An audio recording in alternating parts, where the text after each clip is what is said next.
আসসালামু আলাইকুম। আমি আজকে নিয়ে এসেছি নতুন একটি রেসিপি, আর এটা হচ্ছে সিঙ্গারা।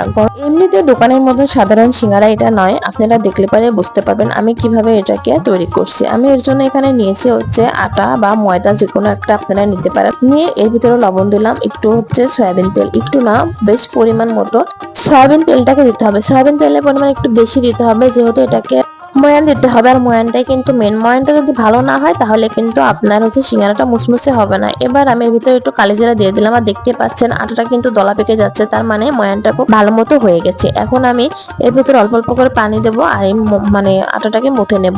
মুথে নিয়ে আমি এটাকে হচ্ছে আধা ঘন্টার জন্য রেস্টে রেখে দেবো।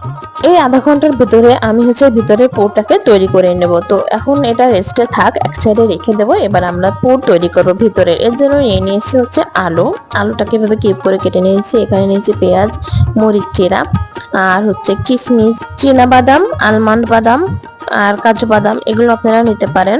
এখন আমি এটাকে হচ্ছে তৈরি করব, তার জন্য তেল দিয়ে দিলাম। এবার এর ভিতরে দিয়ে দেবো হচ্ছে পেঁয়াজটাকে আমি ব্রেস্ট করে তুলে রাখবো ভিতরে দেওয়ার জন্য। তারপরে হচ্ছে এর উপরে আমি এই তেলের উপরে দিয়ে দেবো হচ্ছে আদা রসুন পেঁয়াজ বাটা। আদা রসুন পেঁয়াজ বাটা দিয়ে একটু নাড়াচাড়া করার পরে এর ভিতরে আমি দিয়ে দেবো হচ্ছে মরিচ চেরা, তারপরে দিয়ে দিচ্ছি আলু। এরপরে আমি একে একে সমস্ত মশলাগুলোকে দেব, তবে এটাকে একটু ভালো করে ভেজে নেব।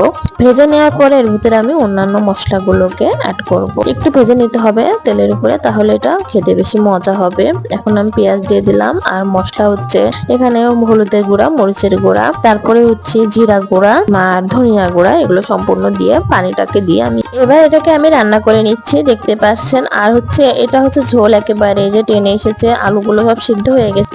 এখন এর ভিতরে দিয়ে দিলাম বেরেস্তা, তারপরে দেব হচ্ছে কিশমিশ এবং বাদাম, দিয়ে খুব ভালো করে এটাকে আরেকটু নেড়ে চেড়ে নিচ্ছি যাতে এটা আঠালো হয়। এবার আধা ঘন্টা পরে আমি ফিরে এসেছি। এই আটাটাকে আবার ফিরে খুব ভালো করে মথে নিচ্ছি। এটাকে আবারও কিন্তু খুব ভালো করে মথে নিতে হবে। মথে নেওয়ার পরে এটা আমি হচ্ছে ছোট ছোট আকারে রুটি আকারে বেলে নেব হচ্ছে সিঙ্গারার শেপ দেওয়ার জন্য। তো আমি এখন এটা থেকে অল্প অল্প করে আটা নেব, আর হচ্ছে লেচি কাটবো। দেখতে পাচ্ছেন অল্প অল্প করে আটা আমি নিয়ে নিচ্ছি, আর একটু একটু করে লেচি কেটে নেব। এই যে লেচিগুলো কাটা আমার হয়ে গেছে, এখন আমি এগুলোকে বেলে নেব। একটা লেচি থেকে কিন্তু দুইটা সিঙ্গারার শেপ তৈরি হবে। তো এইভাবে একটু লম্বা করে আপনারা ডোলে ডোলে তৈরি করবেন, গোল হবে না। তারপরে একটু পানি লাগাই নেবেন। এইভাবে একটা দিয়ে দিচ্ছি। দেখতেই পাচ্ছেন ভাঁজটা কিভাবে দিলাম, খুব মানে খেয়াল করে দেখলেই বুঝতে পারবেন এটা কিন্তু খুব সহজ ভাঁজ, খুব কঠিন যে ভাঁজ তা না, খুব সহজ সিঙ্গারার ভাঁজ। এইভাবে আপনারা তৈরি করে নিতে পারেন। আরেকটা আমি দেখিয়ে দিচ্ছি। এবার এর ভিতরে আমি আলুর পুরটা দিয়ে দিলাম জাস্ট, আর পিছন থেকে যে সামনে থেকে একটু ভাঁজ দিয়ে এর সাথে লাগিয়ে দিলাম।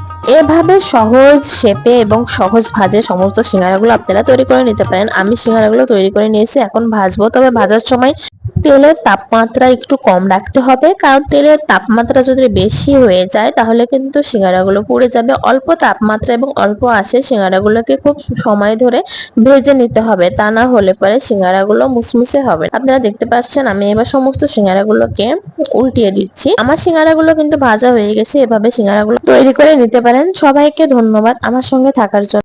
আল্লাহ হাফেজ।